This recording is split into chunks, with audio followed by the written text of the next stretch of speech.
Hello and welcome to Retail Management BUS302 Week 2 Lecture Video number 2.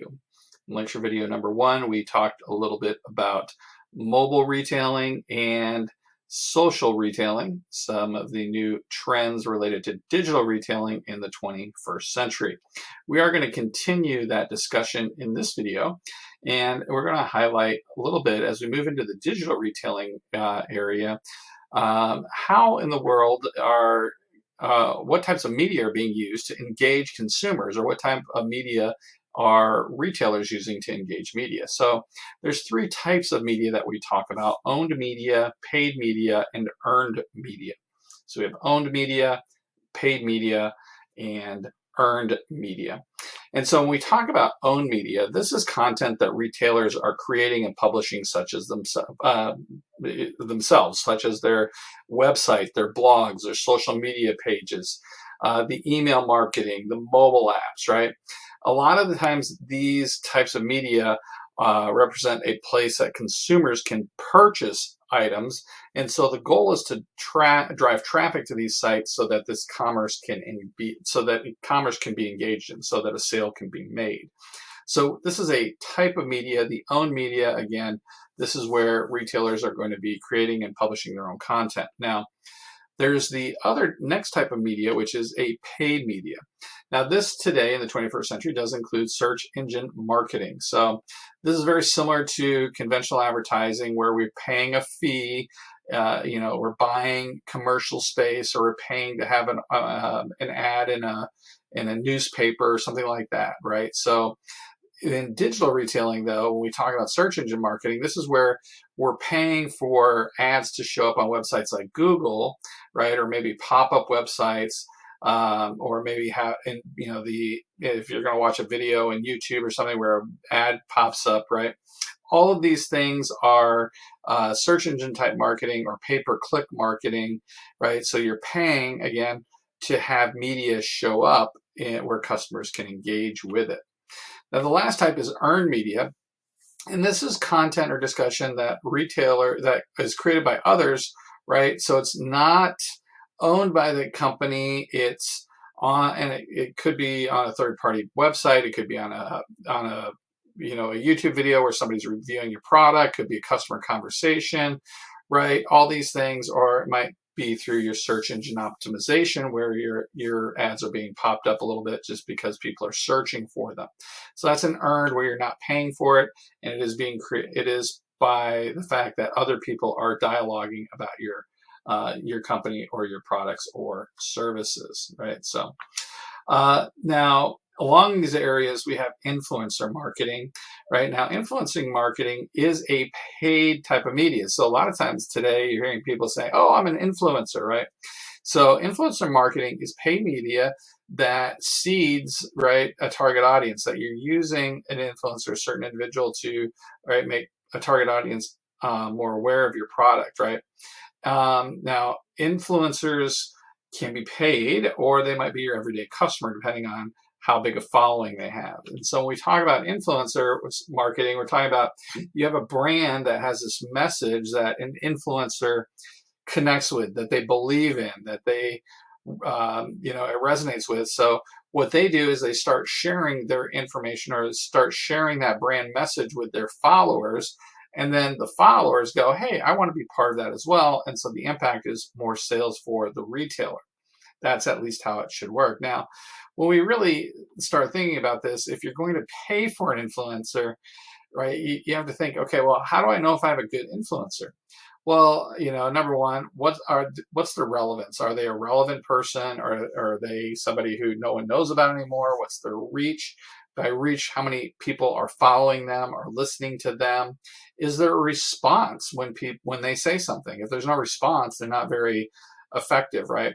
And then ultimately, what we talk about is the return, or the return on which is return on investment. So if we're paying them how to promote our product or talk about our product, what are we receiving? Is there is there a relevant, or is there a measurable return? Are we getting something for that amount that we're paying for? So these are ways that we will assess or evaluate our influencer. Okay. Now, this, by the way, is nothing new. Influencer marketing is not something that is brand new. This is something that has been going on for, as long as advertising has been going on, right? So like celebrity influencers, this is where it used to be we'd have a celebrity or an athlete endorse the Michael Jordan shoe from Nike, right? So that's an endorsement. That's a influencer, right? Celebrity, right? So that would be one type, and the average cost that a company might pay for that type of influencer might be $3,000 to $500,000, or even more, depending on what the product is, right? Micro, so you've got an interest niche, right? So very small area. As you know, you might see somebody get paid 80 to 500, a blog, social media, those kind of things, and then very specialized, all these areas. So depending on where you are, you might see some different costs being spent on different types of influencers. Right? Now, one of the things that you do need to remember when you're hiring an influencer, you want to make sure that could cause ethical issues, right? What if that influencer is a fraud? What if, all of a sudden you find out something about their background? Maybe they, you'd say, well, we're not paying that as advertising, so it's not real advertising. Maybe it's an insincere promotion, right? There's all sorts of things that could go wrong with influencer marketing, so you do need to be aware. This could cause some ethical issues. So if you're thinking about using this for your business or your company, be aware that this type of thing might happen. And so again, just be aware and think about that. So now next thing we want to do is talk about, okay, we have these influencers, we have these different people, we're paying for this media. And the real reason that we're doing it is that we want to engage with our customers. In other words, we want to listen to them. We want to figure out what are they trying to say and then react accordingly. In other words, listen.